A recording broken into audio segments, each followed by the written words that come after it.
Why do you want them to listen to your podcast? So that when they think about starting a business, they've got the content that is pointing them in the right direction. We are sort of hoping to move into more commercial contracts, in which case, like the whole acronyms with the property maintenance and that kind of stuff will come into more of a play. But yeah, Creek's Garden Care has served us pretty well so far. Creek's Garden Care is still fairly easy to disassociate from you guys because it's not like it's Billy Bob Ray's gardening. Do you ever put googly eyes on the robot mowers? I named one of the ones at the show. I named the four-wheeler Greg. Yeah, well, the one in my backyard, my wife has named it Wally. I had to get that customised just recently. I used to have the barn doors on the cage on the back. Yeah, we span that around, so they're at the front now. And then put a little drop-down ramp at the back. So that was actually top galvanised trailers that were at the show. So torn as to which one looks nicer. Well, yeah, I do agree that painted ones, they do look nicer.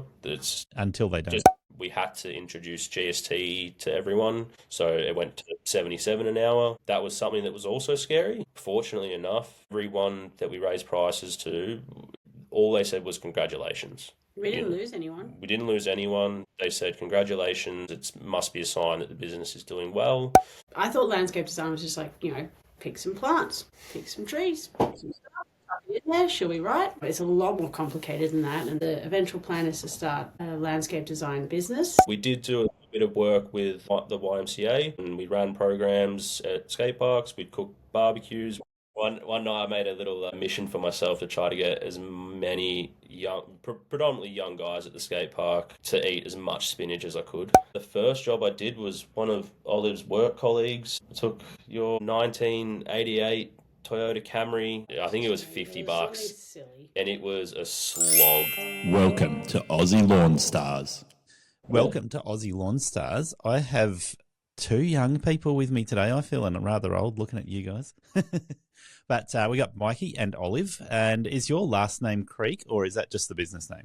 No, my last name is Creek. I know a lot of people in the podcast world sort of say don't name your business after yourself. But it was a decision that I made. I thought it was a pretty cool last name, and not being a thing. I thought it would be, not too bad of a company name, but Creek's Garden Cares, who we work for. Maybe one day we'll go to something else down the line when we start chasing a bit more commercial contracts. There's two schools of thought with the name there. The reason not to name it after yourself is to name it after a location, or if you plan on selling it. But even then, often naming it after a location is what's recommended. And I say, who cares? Like, do what you think is going to work well for what your strategy is. Go from there, because it doesn't, like, if you name it after a location, it limits you from growth. If you name it after yourself, then it limits you from growth, right? But if all you're worried about is limiting it from growth, then you're probably never going to make a start. Well, I think I definitely see that, but like also, hearing it, we get a lot of work from community groups and mums on Facebook and all that kind of stuff. It kind of, I don't know, like Creek's Garden Care just kind of has a bit more of a homely feel to it, if that makes sense. So we've sort of been able to get a lot of residential clients from the beginning, as opposed to, one day, we are sort of hoping to move into more commercial contracts, in which case, the whole acronyms with the property maintenance and that kind of stuff will come into more of a play. But Creek's Garden Care has served us pretty well so far. So Creek's Garden Care is still fairly easy to disassociate from you guys because it's not like it's Billy Bob Ray's gardening. Yeah, exactly. And that was my thought process when I did name it. I'm like, look, Creek's, it's still a thing. Most people think we just operate in Diamond Creek, which is a suburb, and it's close by. Unfortunately, when you do search Creek's Garden Care, a few others in Diamond Creek do pop up on Google, but just need a few more reviews, and we'll get there. So, given my first comment, you guys are making me feel old. I'm going to guess you guys are in your 20s, late 20s, early 30s. I'm 30. That's Oh, So there you go. yeah, not far off for me. Very good. I'm 37 in a couple of weeks. Very good. My wife's an older woman too, so it works well. When we first met, we both thought each other were older. I thought I was the older one in the relationship, and Olive thought that I was a lot older as well. He's definitely the more mature one in the relationship. Well, look, if you think the other person's older and then you find out otherwise, it's kind of refreshing. But Yeah, no, but it's all worked out. Yeah, it all worked out. but my wife's 5.5 years older than me, and she was starting uni while I was in primary school. Yeah. When you bring it back down to school level grades or gets a bit years, that's when it's strange. weird. It's Yeah. like, we met outside of school. That's Mm, yeah. we met about a week before I turned 30, so all good. There we go. We were kind of similar. Just turned 30. You just turned 30, yeah, and I was mid-20s, so There you go. yeah. Awesome. Yeah, So don't go primary school and high school. no, that doesn't work. Yeah. that relationship would never have happened at that stage. I'd certainly hope not, no. It couldn't have, No. for legal reasons, if nothing else. Yes, yeah, the moral compass there. You know, I was a youth worker before starting the gardening, so that would have been, yeah. Okay, so you did. Was that the main work you had between school and starting a business? Yeah, So I finished high school and started studying. I was doing VCAL at high school. I wanted to be work with my hands. I was planning to be a carpenter when I was there, and then found out through a lot of work experience opportunities that I was allergic to treated pine. So I'd actually get, every time I'd be carrying lengths of timber, I'd get rashes on my arm, or if I started cutting with the a drop saw, like the sawdust would start making me sneeze, as well as getting up at 5:30 in the morning. That wasn't good either. So You were allergic to the early starts. I was allergic to the early starts as well. Yeah, so Two allergies. so I ended up my last little placement block was with the local council. I did a 2 weeks with youth services crew that were at the skate park where used to hang out with the guys back in the day. So I did 2 weeks with them. We went on a young Islamic men's camp. We ran some skate programs and just had an absolute blast for 2 weeks. Nice. It was everything that I wanted. I thought, right, went and spoke to the careers counsellor at school, and I said, right, how do I do this job? How can I get into it? Found some information to study Cert 4 at RMIT. So I went and did that, which was really cool. Whilst I was doing that, I started working with my cousin, funnily enough, in synthetic grass. I might cop a bit of heat for that. So I worked with him whilst just casually whilst I was studying, and then moved into. I actually got a job with the local council where I did my placement. Once I was qualified, worked with them for 10 years, or just about 10 years. So Just shy of. yeah, Nice. yeah. Okay, so you've had a bit of variety. So when you started your business, Creeks Gardening, about 3 years ago? Coming up on 2, so it was 2 years ago, yeah. So we started October 2023. Yeah, okay. Just solo at the time. I'd left the youth work stuff. Like I loved everything about youth work. It was awesome. A lot of good impact I felt. I was an outreach worker for young people that typically wouldn't engage with youth services.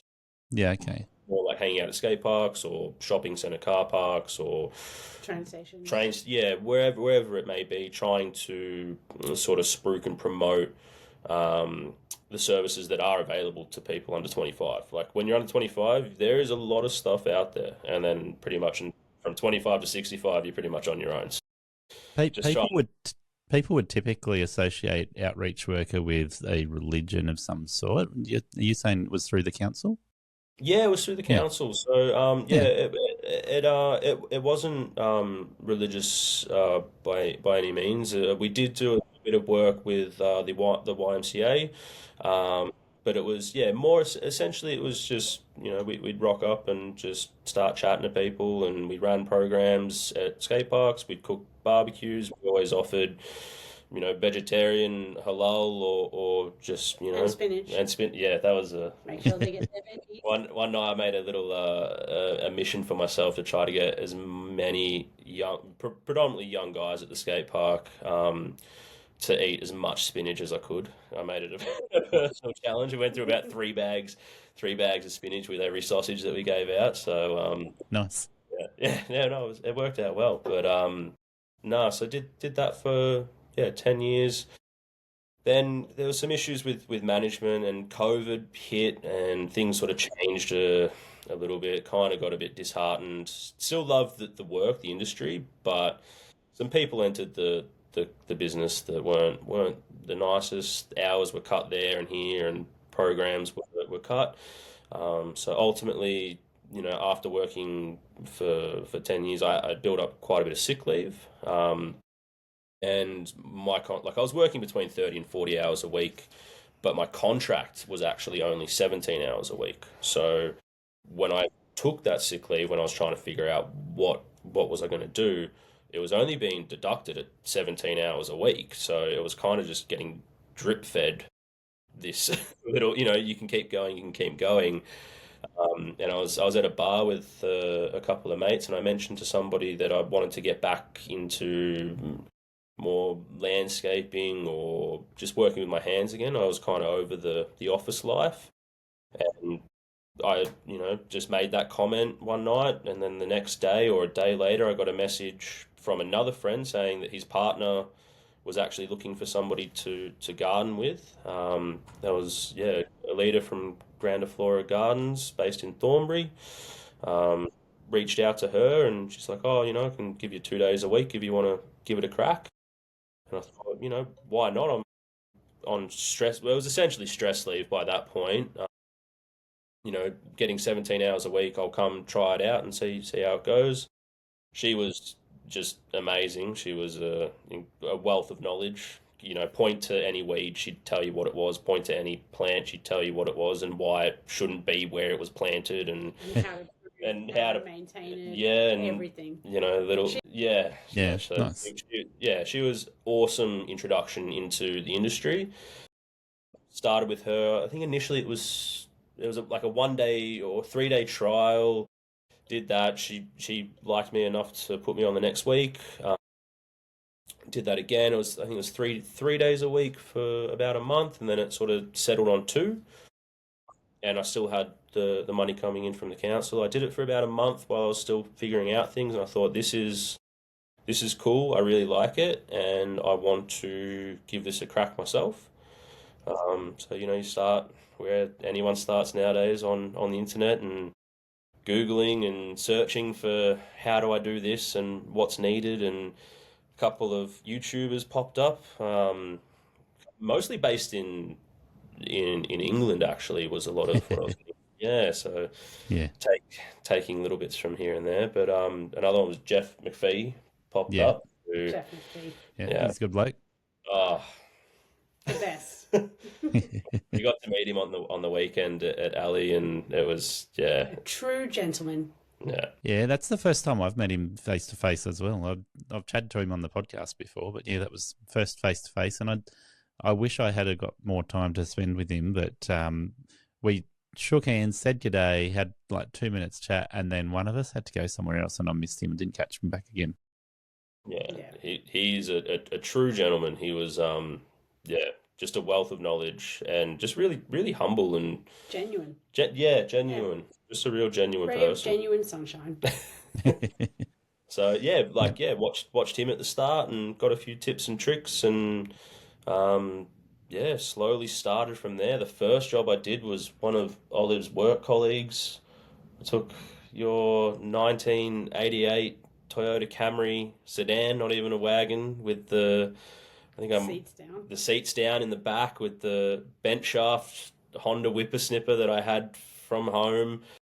lying down in the back seat, and I think I borrowed my dad's Ryobi blower leaf vac bagged thing and a broom, and went and mowed a lawn. I don't even know what I charged for the first job. I'm Gary Ashton, and I'm here to help business owners succeed and enjoy being in business. Does running your business feel chaotic? Maybe you started it for freedom, to live the life you wanted, but now you're stuck in the grind, overwhelmed and exhausted. The stress doesn't stop. You work harder, but nothing really changes. Get real support at Think Tank Coaching. Get crystal clear on future goals, your ideal customers, and the numbers to focus on that will move your business forward. If you're ready to make a change, let's talk. Book your free strategy session now at thinktankcoaching.com.au. Yeah, I think it was $50, Something silly. and it was a slog. It was knee high, overgrown, hadn't been mowed in a very long time. Like the edges had never been vertically edged. She used to get her mate to do her lawns, who was a friend of the family, who like rocked up when he wanted to. And she's Yeah. very, very placid. So she's like, oh, whenever. It's fine. It's okay. Oh, it's getting a bit. So yeah, that was the first job, and then one turned to two turned to three, and eventually got busy enough that slowly started to drop down from 2 days working with a leader to 1 day, and then got to the point where I was too busy to offer that day to her. So sad to leave, but it was a sign that the business was going well, and officially made the jump in October 23. So did the post on Facebook and had the name, and I think I was rocking up wearing old BMX shirts to the first cup for the first little while, but And old synthetic grass shirts as well. yeah, synthetic Wow. grass guy. Yeah. Real, yeah. So your previous life, you spent a lot of time at the skate park, but most of it was on BMXs? Or was it a bit of skating, bit of BMXing? Or... Bit of skating, bit of BMXing. Mostly, I would definitely not call myself either.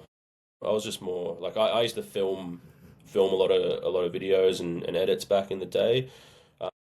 Definitely more BMX, but compared to what people are doing nowadays, there's 7-year-olds out there that are surpassing my skill level when I was younger. You'd still ride a skateboard to Alphington from Reza, though. Yeah, cruise around on the skateboard. Yeah, so no tricks, but like the competency to be able to like go from point A to point B as a vehicle of transport, which if I jumped on a skateboard, I'd I'd be flat on my back. no, yeah. So is that on a longboard or an electric skateboard? Nah, just on a normal one. I've got a couple of different boards. I've got an old one from the 80s. Oh, that one's cool. Yeah, an old board from the 80s that my cousin gave to me. He was just hanging up in his shed, and he's like, "Oh, you skate? Yeah, have this." I'm like, beautiful. Yeah, Nice. skate that. Got the big soft wheels on it and cruise down. Got to have bigger wheels on the street because your little wheels get stuck on everything. Pretty much, yeah. Particularly when you're skating through suburbs. Yeah, where we were based in Reservoir, and skating down to Alphington to pick up my car when it was getting a service at mates mechanics, Alphington Automotive. If you ever need any, just cheeky little plug. Cool. Yeah, so just have to convince you to try riding motorbikes, and we'll be in. I think I was saying earlier before we started, it's just we were talking about if we won the door prize at or the Greenworks prize through, was it Lawn Culture that were running that? Yeah, we were talking about like which one would you pick? Would you get the buggy or the mini bike or the e-bike? And I'm like, I'm definitely getting the mini bike. Yep. I'm like, I see myself burling around the streets in the little suburbs with zero noise at bumper height too. Like, that would be so much fun. It would be so much fun, and I've always wanted to ride motorbikes. Mum never let me growing up.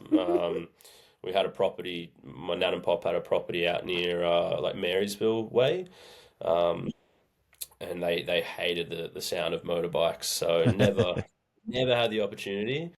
But I think opportunity. Oh, it was such a shame. I had, There was there's so much space. There's so much space out fields to ride, but they hated the noise. there. Only 2 cows. They're easy to Yeah, cows would be fun to chase on the bike. Yeah, scariest cows though. You wouldn't mess with those cows. they are scary cows. They're Yeah. really scary cows. They're I unlike just people. got my dirt bike back yesterday, and it sounded nice and crisp. Nice. Nice. Yeah, Two stroke, so it's ready to chase cows. yeah. They'll know you're coming at least. That's the yeah. Very sure they'll know it. Yeah. I reckon. Yeah, I'll wait a little bit longer before I get the motorbike. I've still got a little bit of BMX and skate Yep. energy left in me, and when you can go as Fair quick as you can, very very instantly on a motorbike, it's can be a dangerous thing, particularly when you work for yourself and you work in a physical job. It's Yes, your income is very important when you rely on your own labour and you've got no backup, no sick leave, yeah, nothing. yeah. So, when you first started, you were saying you started on 1 or 2 days a week for yourself as you built it up until you got too busy. Because you were working for a leader, did you have a bit of an idea on pricing? I had no is a simple answer. When I first started, when I made the commitment to give it a crack, I had the goal of, well, I'm making $666 a week at youth working for 3 days. So I'm working two for a leader at Granda Flora. I can allow 3 days, and if I make I gave myself till the end of the year, which I think was, late October, so, a couple of months there. I said, if by the end of the year I'm making $666 in those 3 days, then I've made the right decision. And, I can get by, I can keep doing what I need to do. I think it was the first job was the mowing job, and then I think it was a couple of weeks later I had a cleanup and a hedging job, and I made $660 or something in a day, and I'm like, okay, like I've made the right decision here, and it sort of became this tossing up between. It was sort of averaging around $50 an hour at the start, roughly. Quickly learned that wasn't enough to be charging. I thought that anything more than what I'm earning from a council job is going to be better, but obviously we all know that that's not the truth. But I think it's an easy mistake to make, and I am guilty of the same thing, right? When you start your own business, which is based on labour, you associate your rate with what a wage is worth. yeah, Right or wrong, there is value in recognising that you're charging for labour. So you look at it and you go, well, how does it compare to a wage? And if it's more than a wage, I'm probably all right. But once you listen to my podcast, you start going, oh, maybe I need to be charging for the labour, for the expenses. And if you're paying Olive to work for you, are you going to pay your expenses and that's it? Or are you going to try and make profit on top of it? well, exactly right. And I think those things started happening fortunately for me, pretty quickly. Starting the business in 2023, there was knowledge out there available. It just took me a little while to find everything. Within a week or two, it was maybe a week or 3 to 4 weeks. It was $50 is not enough. It's going to jump straight to 60, and then it was 66. Yeah, 66. It just jumped straight away to 66. And then it went from 66 pretty quickly again, then to 70, obviously without charging GST or anything like that when we first started. And 70 kind of hit that point when I was first starting. I'm like, okay, this is more where I need to be. And for those first few months, that's kind of where a lot of clients were sitting. Yeah. So, and then as we got busier or as we had less time, it was slowly introducing new clients at listening to podcasts like yourself and Luke, and trying to find those, okay, well, I like the clients that we've got, and I'm not busy enough that I can afford to lose anybody, but on those extra jobs that are coming in, these new quotes, let's push for 75. Let's push for 80. Let's push for, 88, whatever it might be. And, try to then also not have that figure as something that you would say, quote the job, not the hourly rate. And that's where you can make that sort of jump. And like, I must admit, I'm guilty of it. Even 2 years in, there's still clients on 70 an hour. So They're so nice, though. they're so and the business is such now that we can afford that. And I just want to keep servicing their property. We had to introduce GST to everyone, so it went to 77 an hour. That was something that was also scary, introducing GST to clients for the first time. It was really scary. Yeah, like the commercial clients, obviously that they can claim that GST back, and it's not necessarily going to affect their bottom dollar. But your $70, $80 mo or $90 mo now to it's going to go up 10%, and they close to 100. Yeah, so it was quite scary.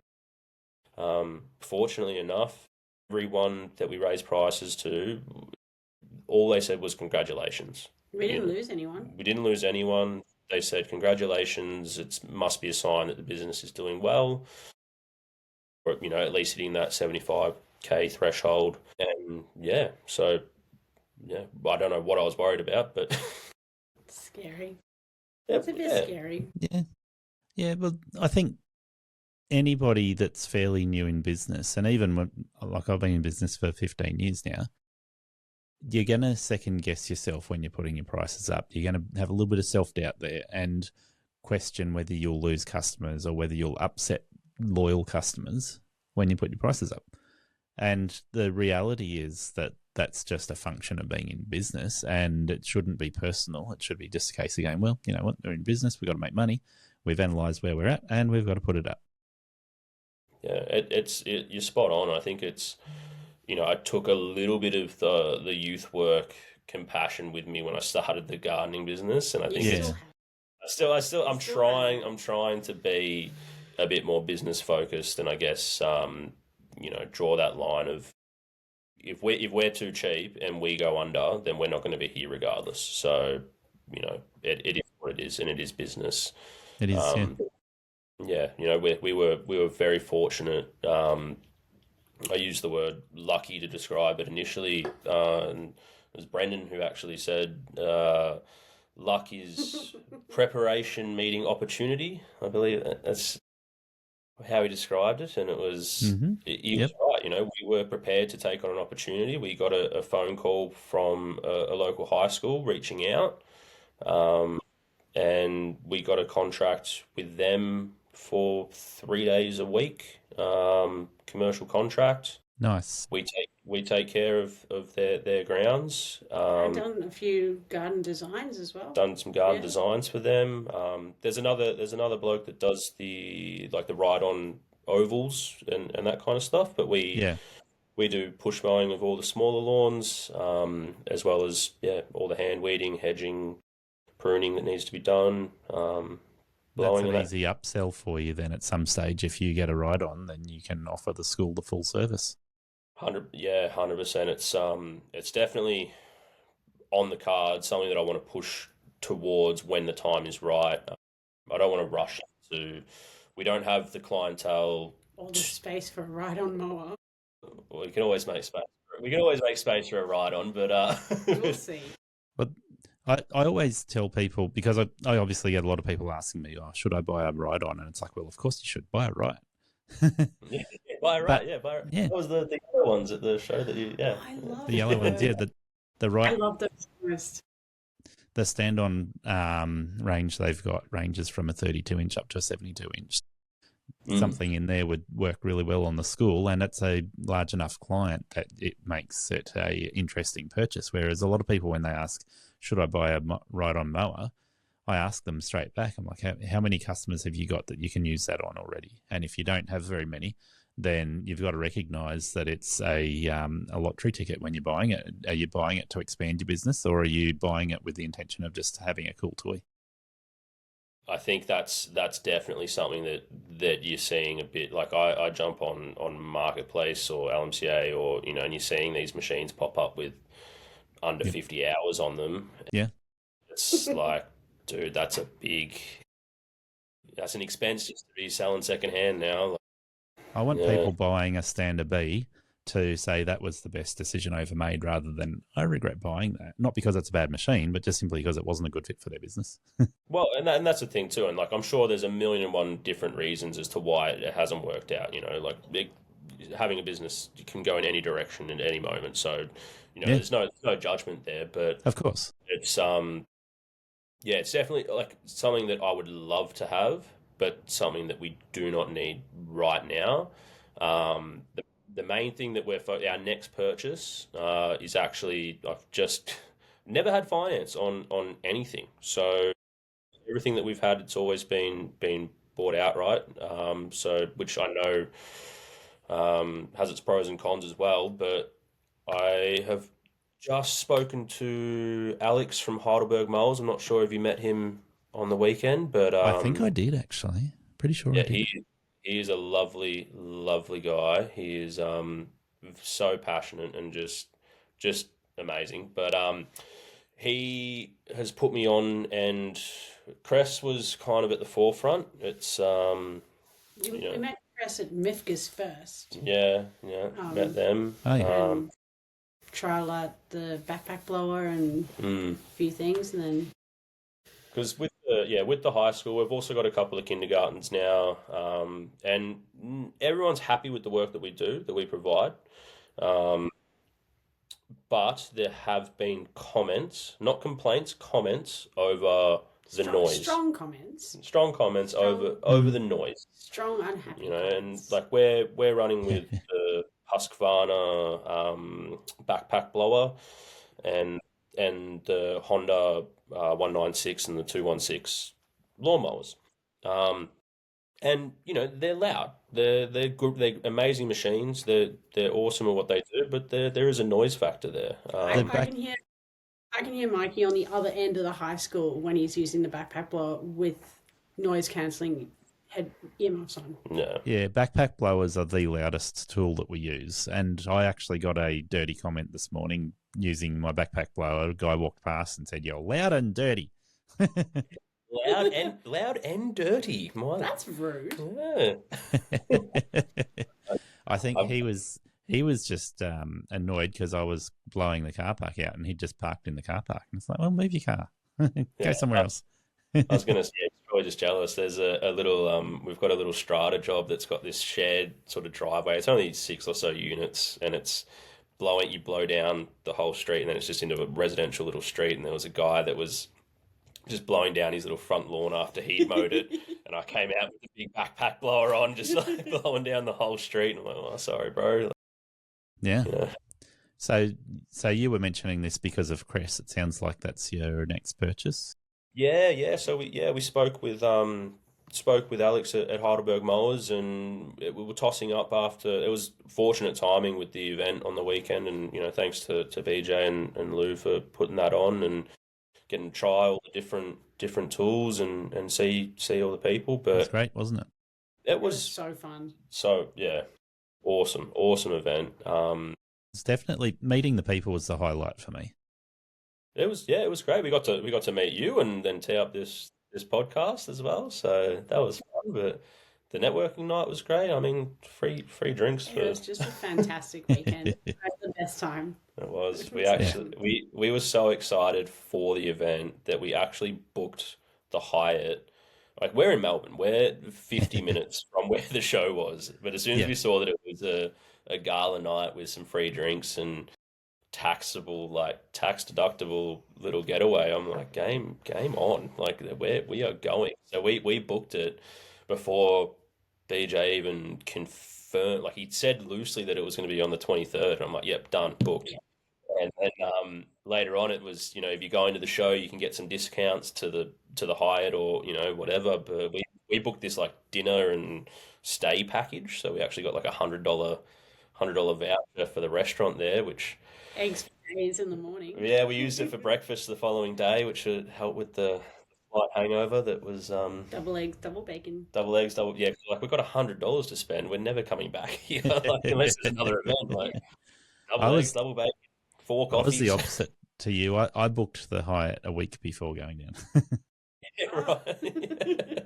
Yeah, no, I'm glad that you made it down because I think you were second guessing whether you're going to come down I was second guessing whether I would go down, but I'm glad I went. It was great to meet a lot of people. And then when I saw you, I was like, oh yeah, I think I know you. And I was like, oh, hang on, maybe I do, maybe I don't.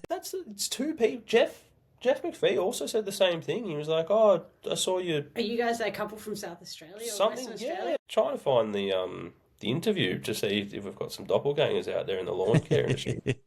Maybe. Yeah. But sorry, you go. the amount of people that just wanted to have a chat down there was amazing.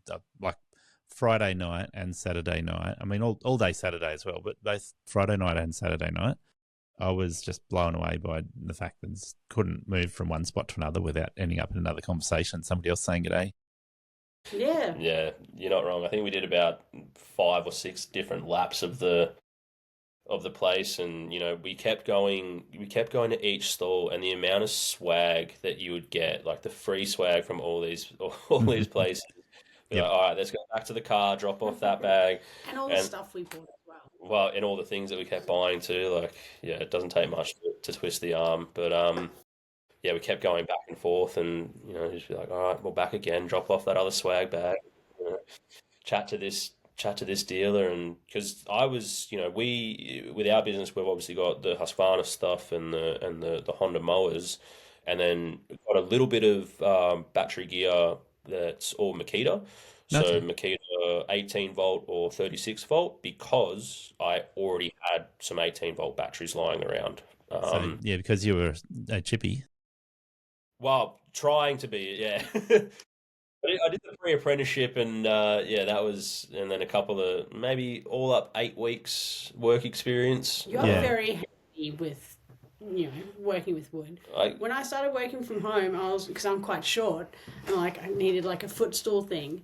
5 minutes, shed, here you go, done. I've still got it. Make a little footstool for working at home.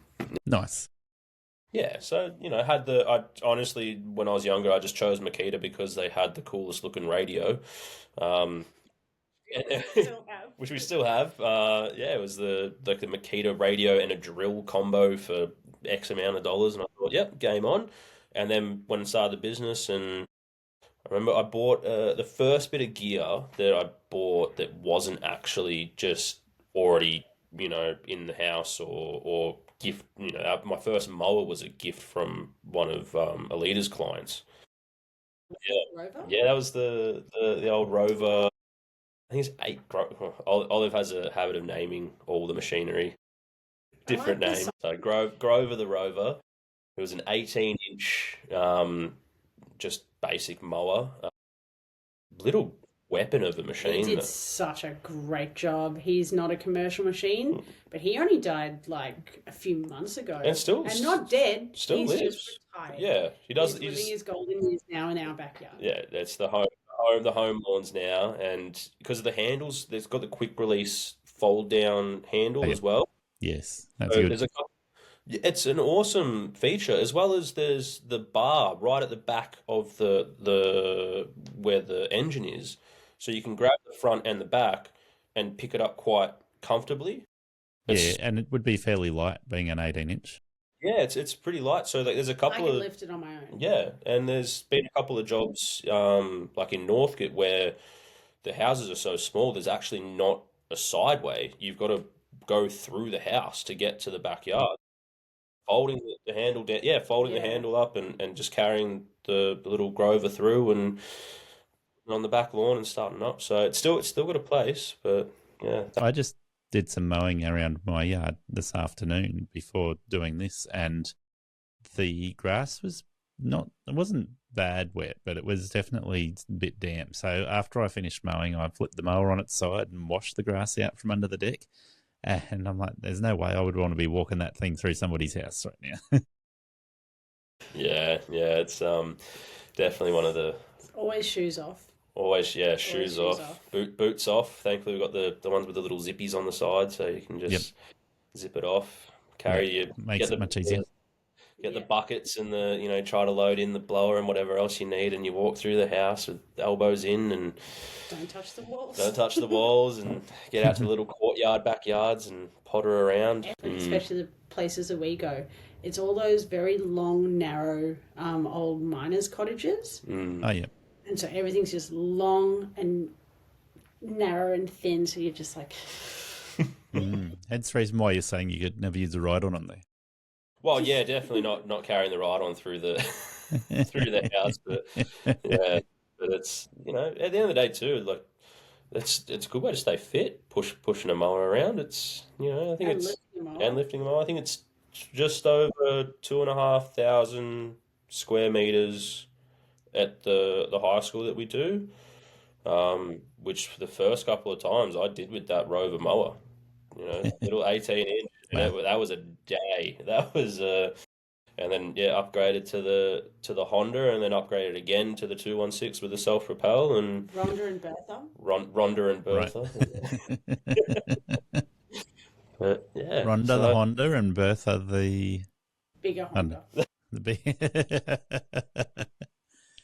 Bertha's a wide load. But it's all a learning curve, and when you get when the business starts and you start to see a bit of profit, I think every small business owner is afraid of paying tax and just invest it back into the business and, grow at the start. And that's what we've sort of done. And this year we're looking pretty good. We've got a lot of the machinery that we need to get by. Everything's pretty well new or has been replaced or is working well. It was just, those comments that were starting to come through around the noise from the petrol gear, which had us looking at getting some of that Crest gear. So we're looking at the Crest mower, the backpack blower, and a whippersnipper.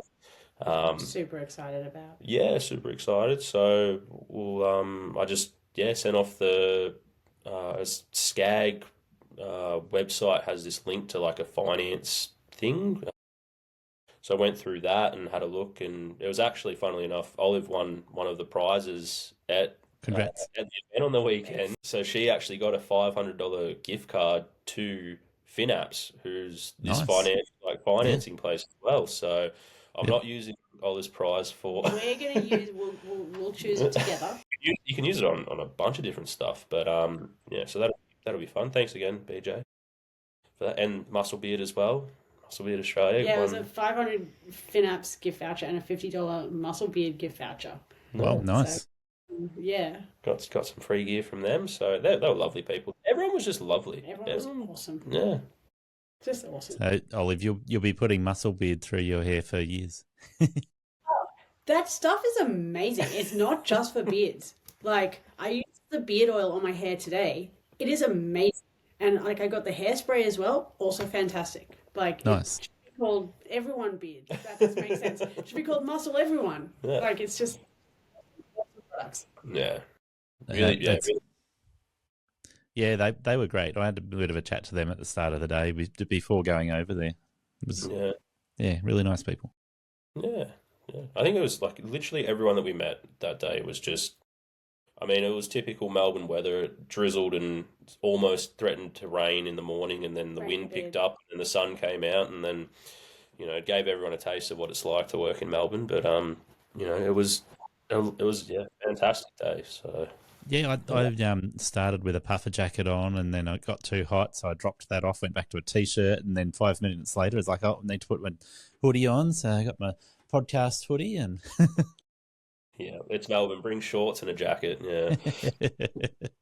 But one thing you said earlier was talking about everyone's scared of paying taxes, and I did an interview with Katie from Profit First a little while ago, and I'd highly recommend everyone have a listen to that. The idea of splitting the money up when it comes in to pay for things. So you'd put money aside to pay for tax, put money aside for your profit, put money aside for your expenses, and put money aside for wages.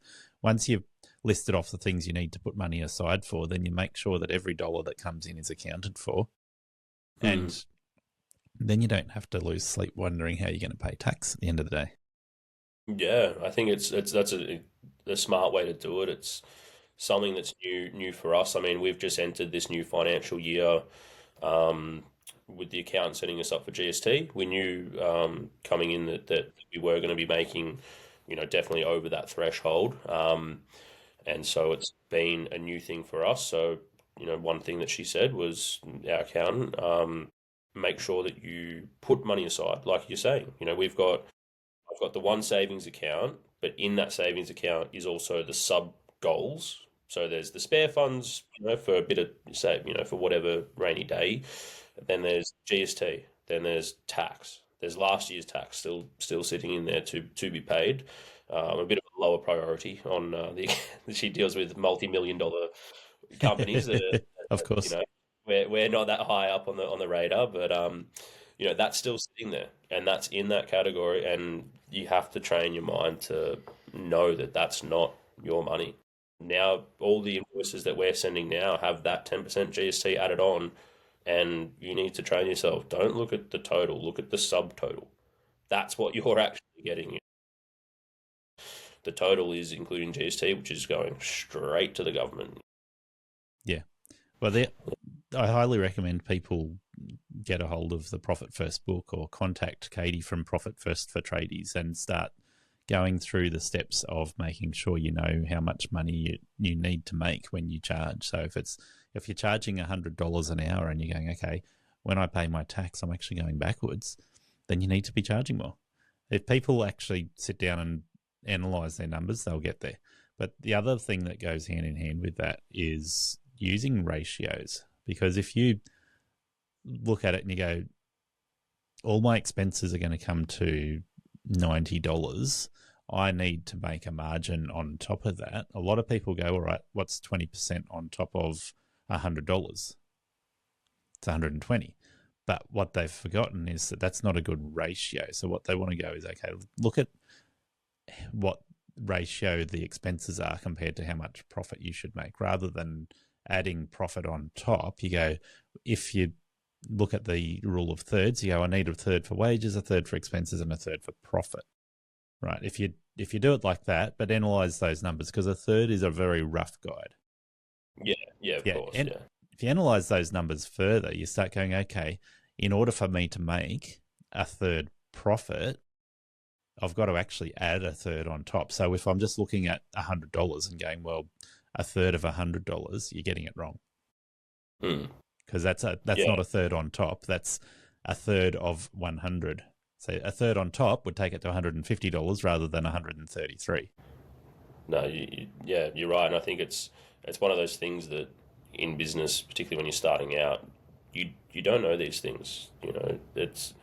We are lucky, well, I'm lucky at least, to have started a business in 2023 and have some amazing, like yourself, Luke, Ben and BJ with their podcast as well. Like there's little nuggets of information everywhere. Or like literally, like I just sit there, spent the day just hand weeding on my knees, AirPods in, listening to podcasts about what I should be charging, I feel like not everyone can go out there and just start charging $100 and expect that that's what they're going to get, and there's room in the industry for everyone,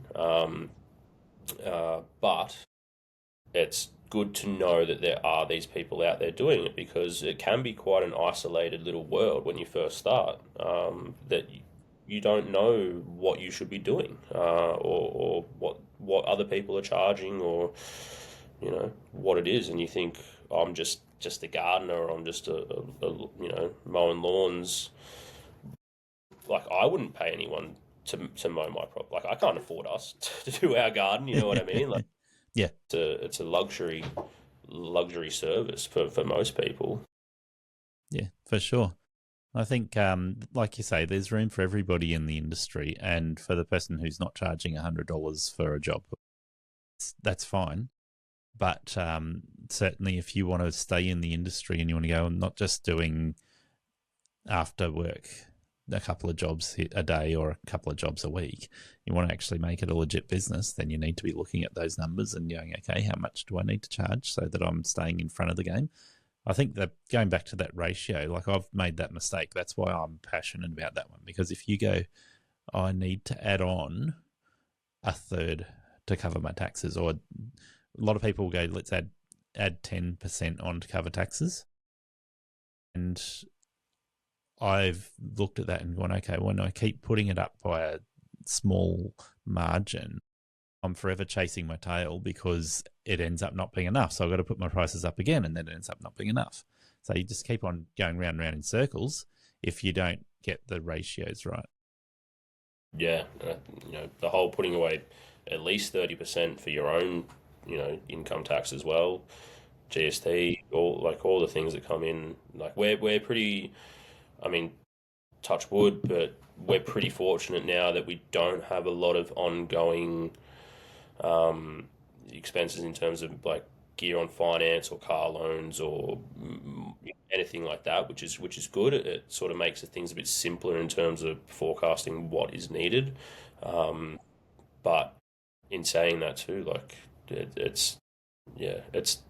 there's so much more expense than when you first think that I'm making $50 an hour. This is awesome. It's a very quick, easy way to run yourself out of business. So yeah. Well, I thought $50 an hour was awesome in 2010. Yeah, well there you go. Yeah. So I thought $50 was awesome in 23. So a little bit behind there. Well, the problem is there that that number was based on that preconception that I'm earning a wage, and not based on the idea that a business has expenses and it needs to pay for insurance and fuel and tax, and then pay a wage and still make money after that. And also not only make money after that, but make enough money to make it worth running a business and not knowing how much money you might make next week. I mean, we're fortunate enough to have a couple of contracts in place with commercial clients that, we can look back and go, okay, well, we know that we're going to make X amount, and that's going to be enough to get by with our insurances, bills, rent, pay Olive, do all the things that I need to do, and still have a little bit left over for fun. So now that I know that that's all covered, when I'm going in to quote new jobs and new clients, it's coming in at a very confident price point, because sure, I want the work, I want the job. I'd rather be too busy than not busy enough, but also I don't need to sacrifice now or do the job for less. This is the price. If that's too expensive, that's fair enough. We offer a very reliable service to our customers. It's one of the things that we pride ourselves on, is our reliability. A lot of our clients have said, the last gardener just stopped rocking up. Or it's one of the most common things we hear, really. Yeah. When people are like, quotes. Yeah, and that's a little red flag goes up in my head, because I'm like, why did they stop rocking up? Yeah. Those red flags. Yeah, Well, it's who's actually the issue here. I think it's worth mentioning that last guy is a really shady guy. I don't know if you met him at the show, but the last guy. I didn't get to meet him properly, but I definitely heard and saw him running around and causing a muck. He was quite entertaining to watch. That was Leroy. Did you say? Yeah. Yeah. Leroy is a classic. He's a bag of laughs. He's right. Yeah. Yeah, I was really excited to see that he now representing Gravely. True. I didn't catch that. That's awesome. He definitely needs that. Like I remember like when BJ was starting to finalise and announce the prizes of the day and trying to bring everyone in, I looked over and Leroy had a bigger crowd at the mower races. Still carrying on, but yeah. He's classic. Hopefully, we're definitely keen to go to the show next year in the Gold Coast. So excited. I have to speak to the accountant and see how much we can write off on tax there. But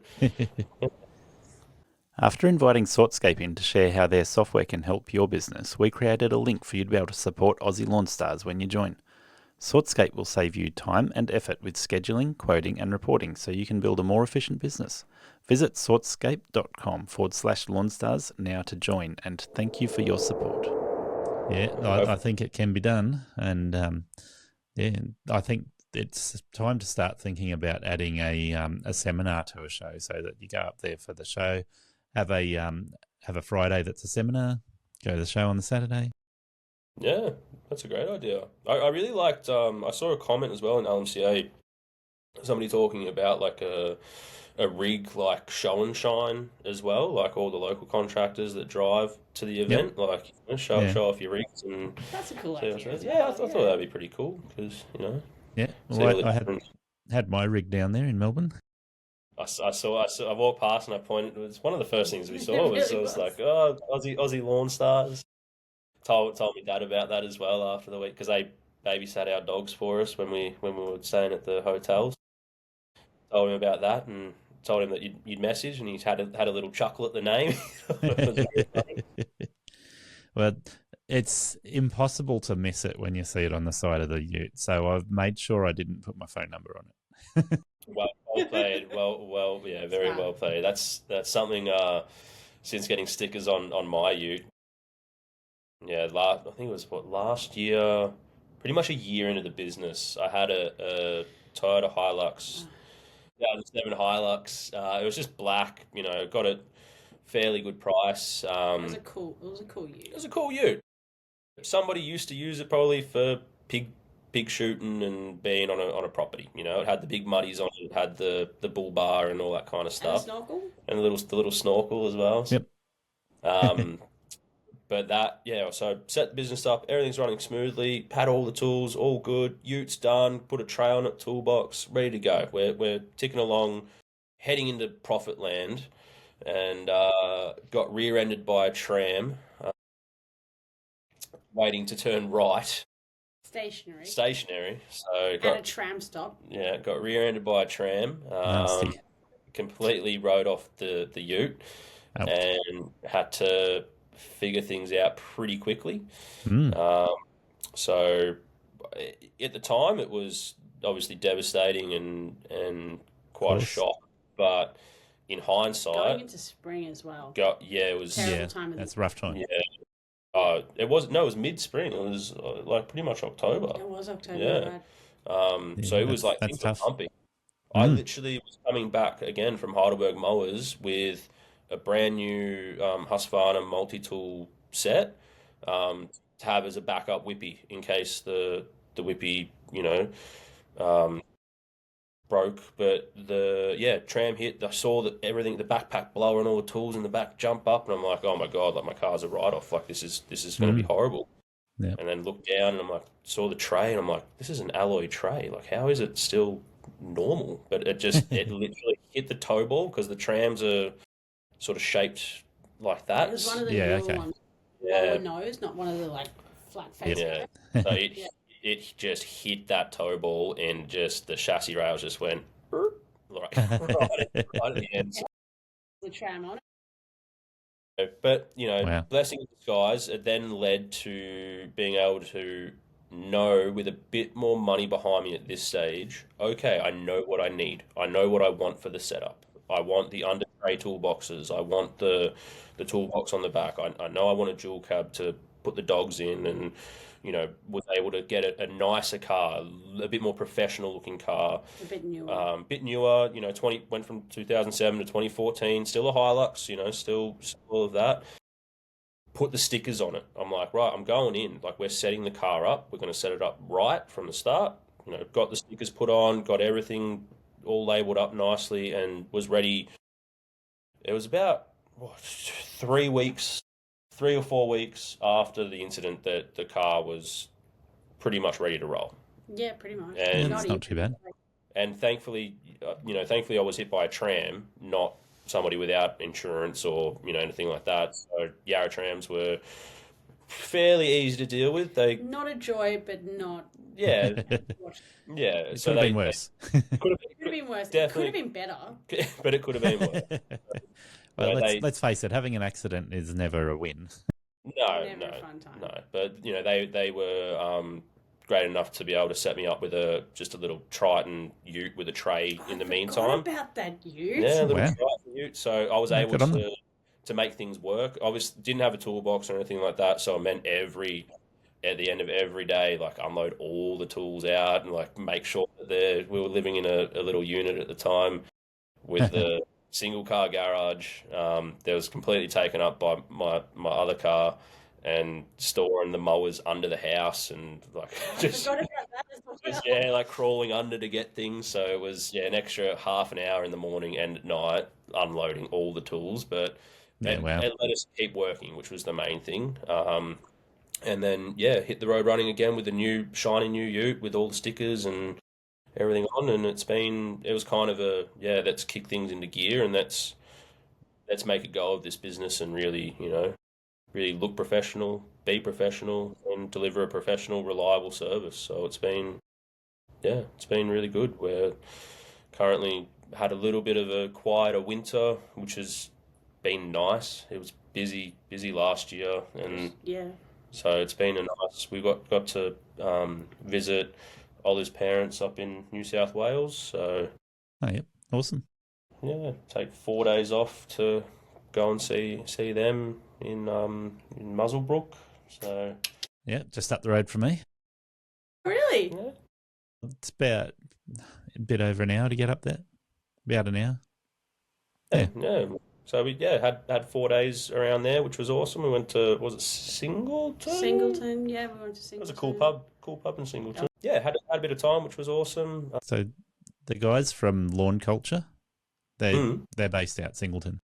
Yeah. That's right. Yeah, because we went into the event on the weekend so confident. We're like, we're winning every prize. Like everything that's there, we're gonna win. And so Olive started like searching up stuff on the drive. She's like, oh, they've got a place in Singleton. Like that's right near my mum and dad's. Yep. So That's it. Down the road. Down the road. Yeah, I'm an hour down the road. Yeah, right. Yeah, Yeah. it was lovely little trip up there to see them. And Whereabouts are you? Lake Macquarie, Newcastle area. Okay, cool. That's a nice area. Yeah, it is. It's a beautiful spot. I grew up in Cooranbong, and the mountains at my back door, the lake on the other side, and the beach over the other side of the lake. Beautiful, perfect. so what more could you want? Yeah, plenty of opportunities to go mountain biking, motorbike riding, and go to the beach, go to the lake, go sailing at the lake, whatever. Awesome. Perfect. Yeah, but yeah, it's been a nice. Still, like, don't get me wrong, we're still doing garden cleanups and still working, but have that little bit of flexibility in the schedule to push jobs back, allow a bit of time away. Been working with a friend of mine, Cam, who started to develop the website, something that we've never had before. Yeah, awesome. And he's started his own business as well, Zenora Digital.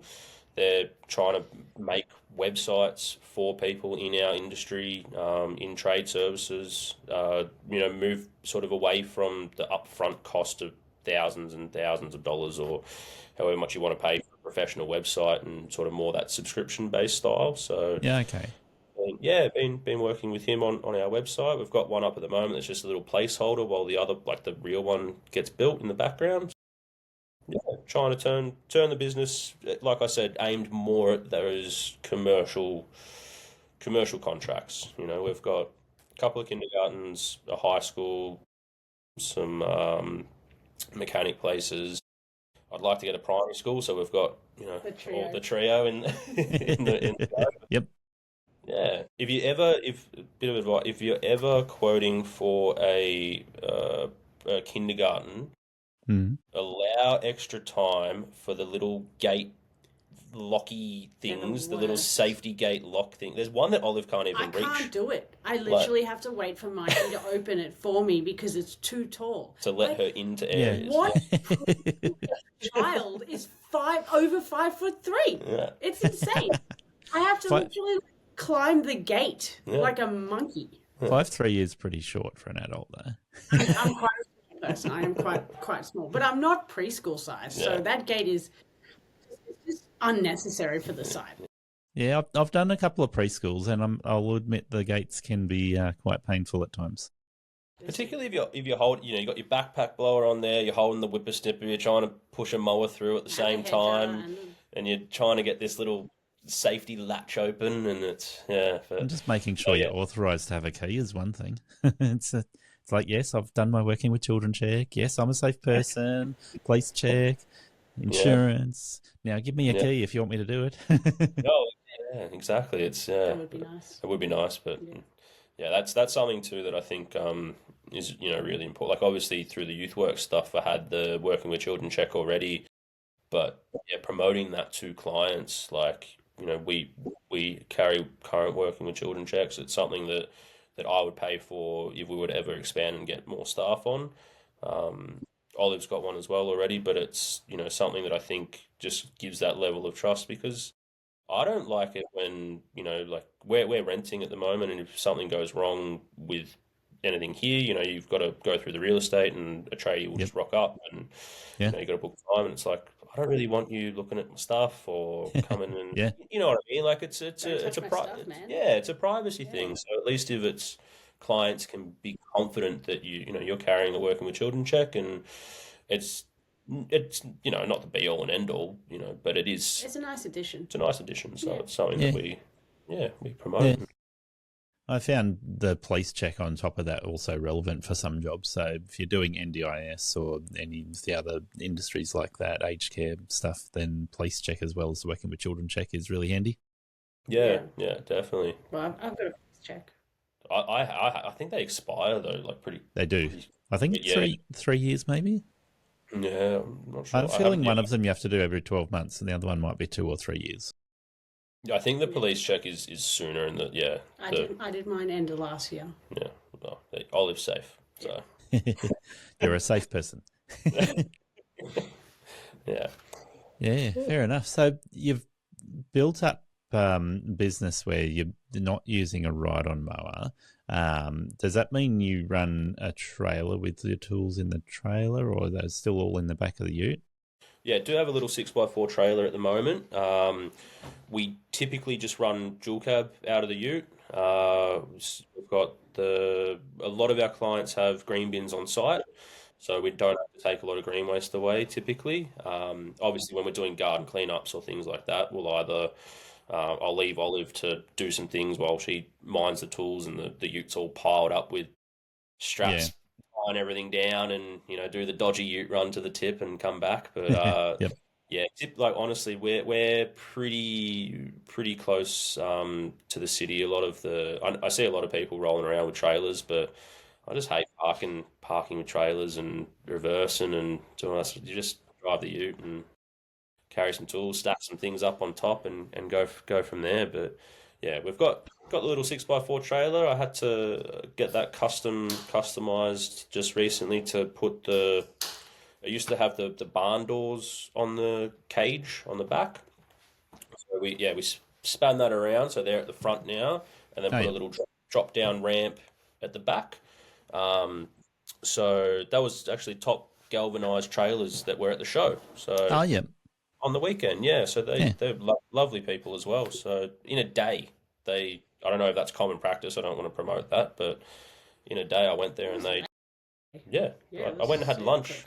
I went and had lunch at the pub, and they welded a new ramp onto my trailer and span the cage, and it's pretty good. I think it was $400 for the ramp for a 6x4 trailer, and then $250 for them to install it. And I'm like, you're joking, yeah? Like, take my money. So that's helped now with like obviously the 196 you can lift up by yourself fairly, you can do it, but the 216 Ollie's saying no okay. 196, it's not a fun time, but because I'm pretty stubborn, I have done it. I don't like it, but if push comes to shove, I can do it. It helps when I'm standing on a gutter, so because the ute's quite big for me. I can't reach the top shelf of Mikey's toolbox. I have to stand on the wheel, but I can do it. It's doable. I was talking to my son last night about putting a fridge in the back of his ute, and the same topic comes up. I'm like, now you want to draw fridge, Isaac, but you got to think about who's going to need to get into that. Is it just you, or do you want somebody else to be able to get in there too? Yeah, you might have company one night, Yeah, tall people don't think about short people, and short people don't think about tall people from your level of this.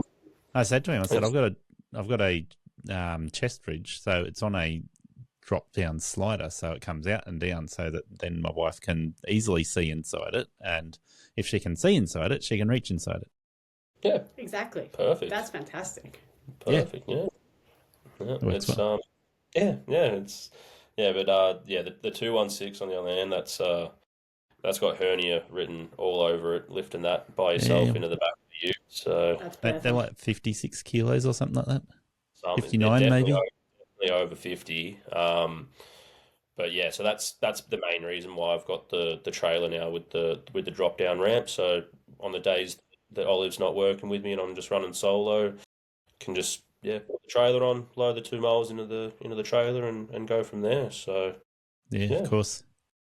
I'm torn at the moment between galvanized trailer or a painted trailer, and I think it depends on the overall finish of the trailer. But my old trailer I've had for years, it's actually sitting in my shed, not getting used anymore at the moment. It's blue with white panels on it, so it's painted rather than galvanized. But the galvanized ones last longer. Torn as to which one looks nicer.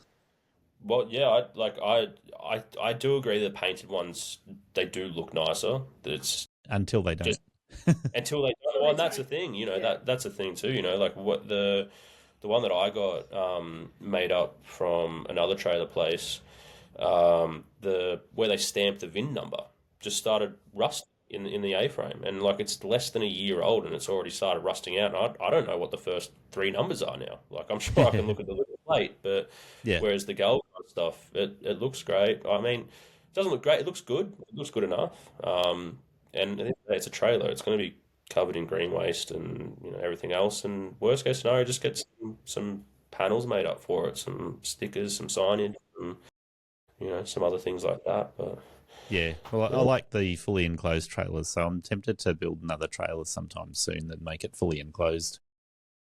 like sort of like the American style, like the Yeah, not as big as the Greenworks one or the Skag one that they had there at the show, but yeah, that's style just suitable for the equipment I need. So I want to put a 61-inch mower in it, 42-inch mower in it. Off we go. perfect. Bada bing, bada boom. Yeah. Is that primarily like a lot of your work? Is that right on work nowadays, or are you gardening as well, or? Yeah, I do everything. So the ride-on work and the gardening, and I've got robotic mowers working for me. So yeah, all of it. Nice. You have a robot mower? Several. Oh, awesome. I saw Yeah. those at the show. They were cool. Mm-hmm. Yeah, I really like they've improved a lot over the last few years. I've had them operating for a few years now, and they save me labour. They do some of the lawns that I don't need to touch. I just go in there and do the edges and the gardening. But I'm doing large commercial contracts, so it's easy to justify going, okay, if there's say about a third of the mowing can be done with a robotic mower, that's a third of the wages I don't need to pay for mowing. True. That's it. Yeah, fantastic. Do you ever put googly eyes on the robot mowers? Well, I'm going to sound a little bit sexist here, but I find it interesting that you name your mowers, and the observation I've made is that when there's a robot mower around, there's bound to be a woman that will name it and want to put googly eyes on it. I named one of the ones at the show. I named the was Greg, four-wheeler yeah. Greg. I don't know. I thought they were cute. Yeah, well, the one in my backyard, my wife has named it Wally. Hey, that's a good name. They do often look like Wallies. They're little, particularly with the little sensor eyes and stuff. They Yep. definitely yeah. look like But yeah, there's Wally, there's Herbie, Wally and Herbie. and can't be bothered naming the rest. Sorry, the dogs are just going nuts there, Gary. I think They've somebody found somebody to say hello to.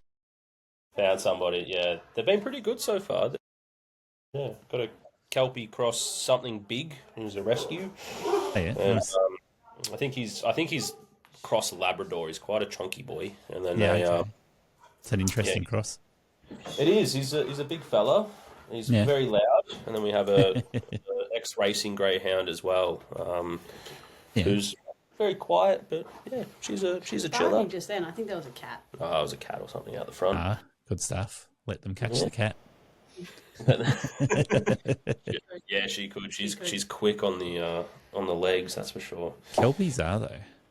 Kelpie's the Kelpie boy too. He's quick. He's They're both quick. But with the Labrador in it, it's going to slow him down. There's be conflict there between the Kelpie and the Labrador. He's quick until you hold up some food, and then he'll stop. He'll be straight for food. It made him easy to train at least, which was nice. So yeah. That's good. So, excuse me. What topics do we want to touch on? Just I had a few things written down.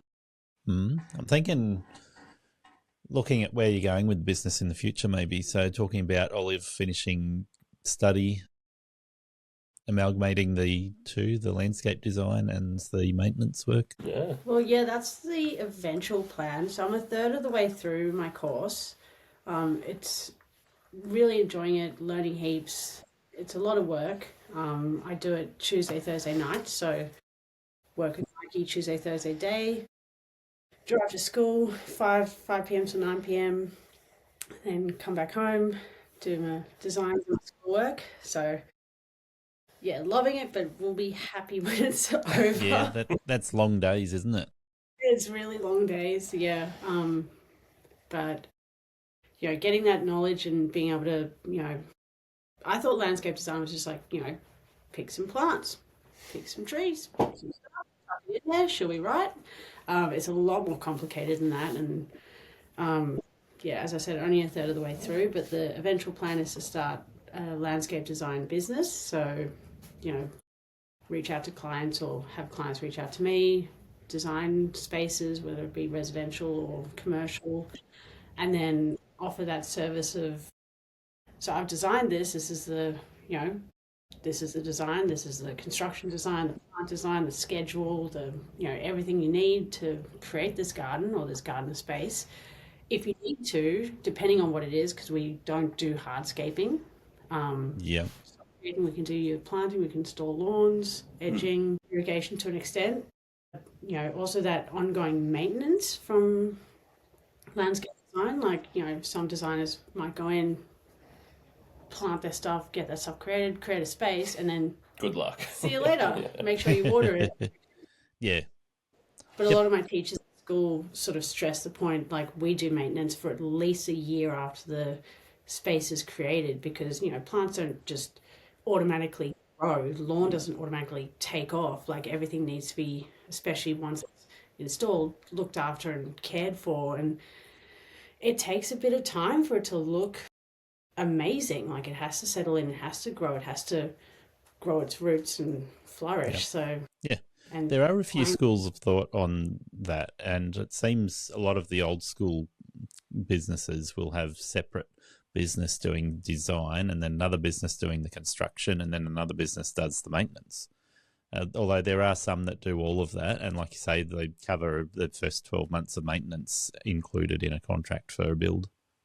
Yeah. But yeah, there's a lot of variation there, and a lot of the designers that don't work with maintenance crews don't put a lot of thought into how the plants are going to handle different positions, different aspects of things, and they're very just about what it looks like and not actually about how functional it is. Yeah. And then also from like working as a gardener and garden maintenance, how functional is it from a maintenance point of view? Like, if you put a bunch of, plants that really need a lot of pruning or need a lot of trimming in the middle of a pond with a tiny little bridge, like, come on, man, like, dick move. But then if all you're thinking about is function, then you just go AstroTurf everywhere. And no, I'm kidding. So design is important.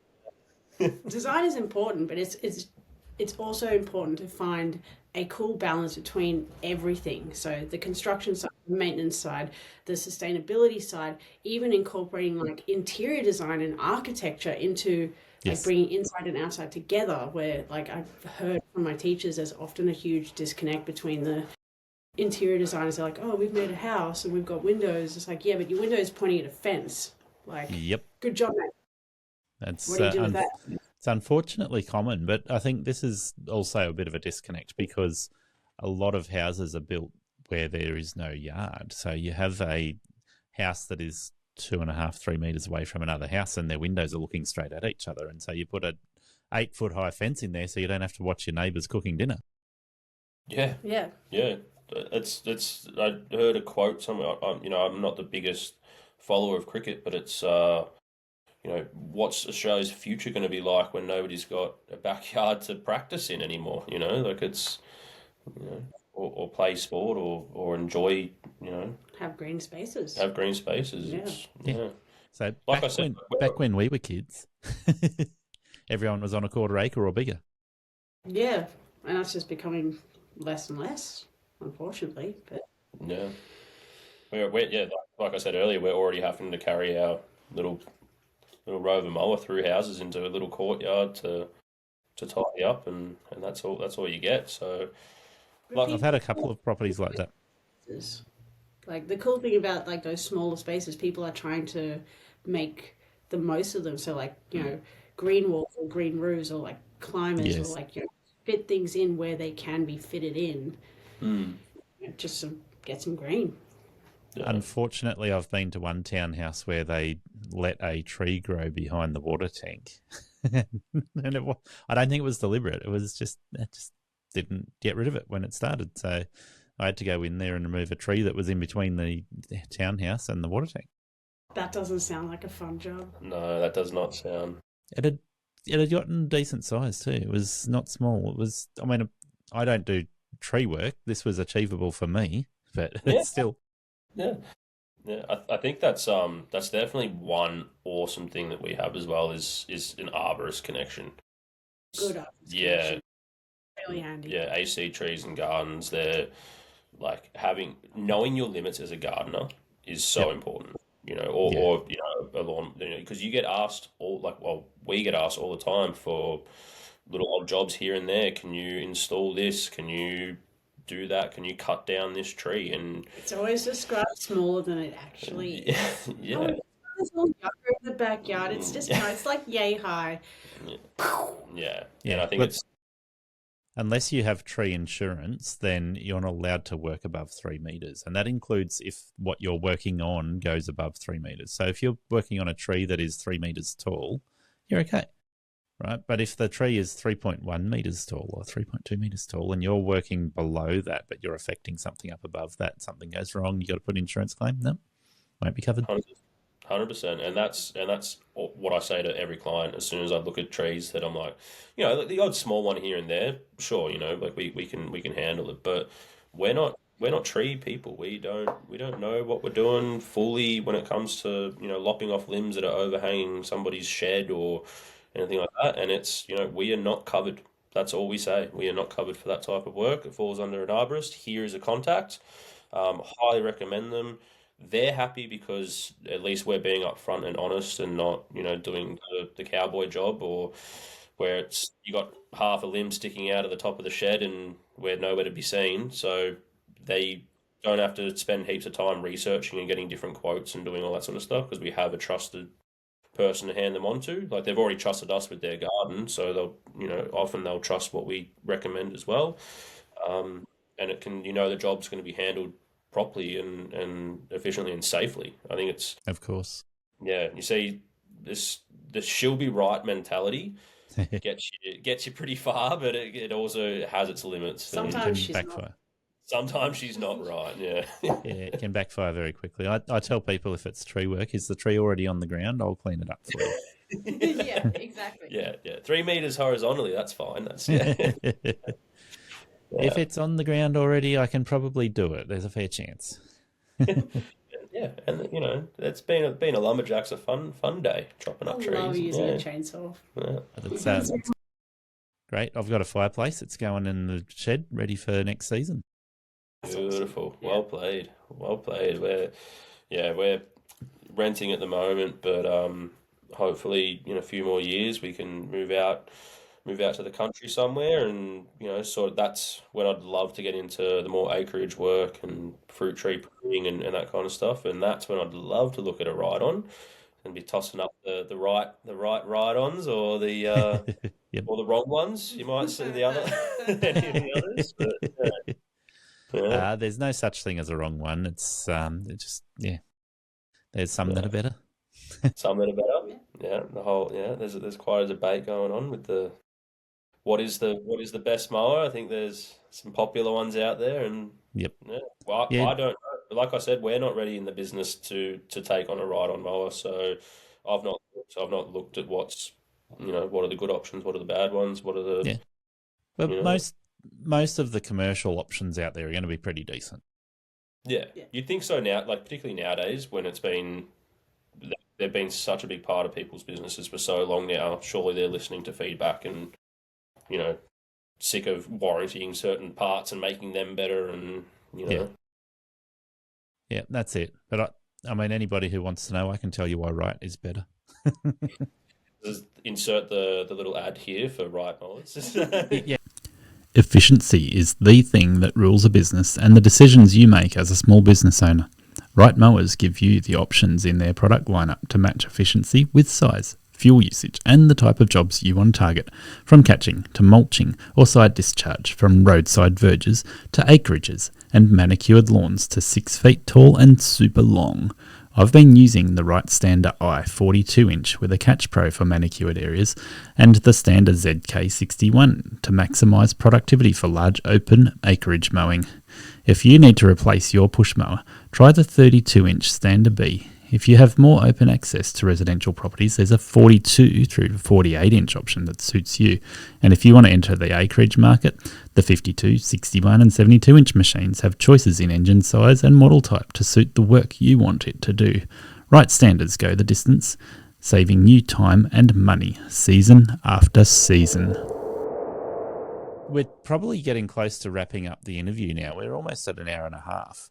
I think looking at what you've talked about so far, it sounds like it'll be interesting once Olive's finished her study and we're looking at the amalgamation of landscape design, maintenance and construction, and whether because you mentioned you subcontract through to a tree person, so there's opportunities to subcontract out some of the maintenance of landscaping and all those things. So or the construction is what I meant to say. So if you the hardscaping stuff, and we know some landscapers as well that we can refer to as it's all about like what BJ was promoting on the weekend. It's all about that networking and knowing where your strengths are and knowing where it's you don't know you can do something until you give it a shot.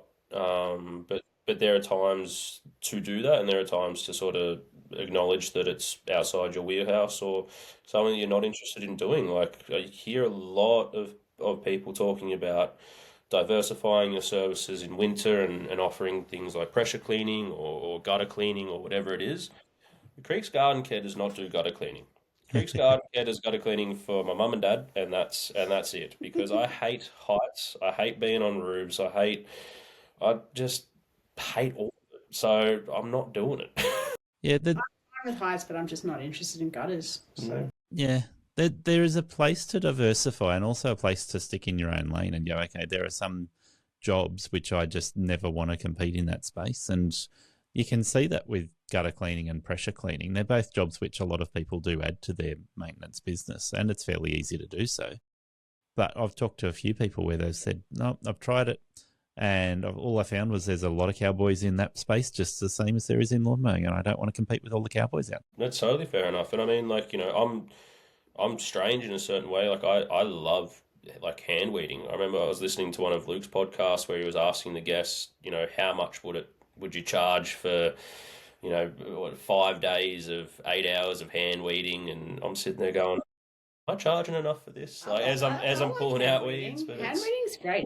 Very therapeutic. It's a great way to keep your expenses down too. Like if you've charged for a job, if you've charged it right for a cleanup, I mean, sure you can spray them, but they're still going to be there, and then they're still going to be there, and they're going to be brown and dead. And we've seen from a couple of clients we have who have had regular hand weeding ongoing for over a year. long-term clients, yeah. Long term, the weeds, if you do it a couple of times and you get them all, roots and all, they don't come back. You don't need sprays. Like, eventually, we've got one client in Preston. We go there once a month. There's maybe 3 weeds, and they're this big, and you just blink. And it's but maybe we're weird. Yeah. I don't know. I know it's not everyone's cup of tea to like it. sit there weeding and doing that, but I mean, it keeps expenditure down. You're not spending money on fuel or anything like that. For the environment. Yeah, if you're getting paid for it and it's justifiable in your business, that's a profitable part of the business. Enjoy it. Why not?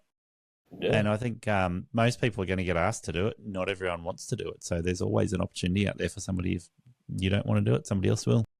Yeah, true. That's it.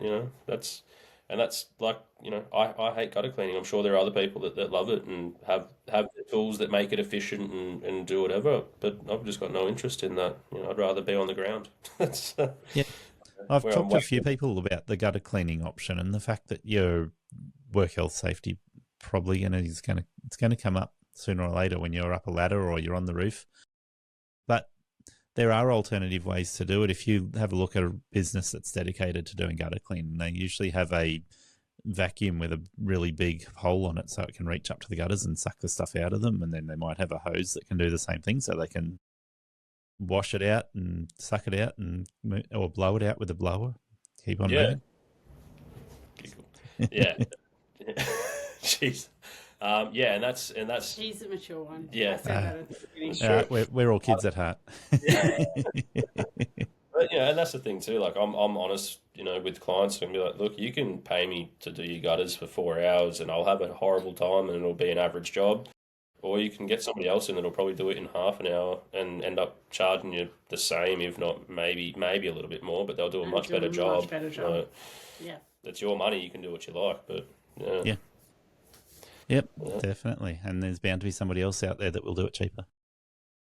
It's, always the way. But who knows, like, who are you replacing as well when I first started the business? I don't know, like, I heard clients talking about the last guy and all that kind of stuff. Like, I probably was that cowboy coming in at the start, and I wasn't necessarily trying to undercut anybody. I just was trying. I didn't know that $50 was not enough. You're just trying. So there's no, I don't have any hate or discouragement to anyone that's doing it for a bit of beer money or semi-retired or whatever it is. Like I said, I think it's like we compete with other people that are delivering the same level of service that we are, and we're winning jobs and we're doing really well. I think we're doing really well. Quite happy with how the business is going, and it comes down to knowing your numbers, being professional, and knowing what's going on. So yeah, that's it.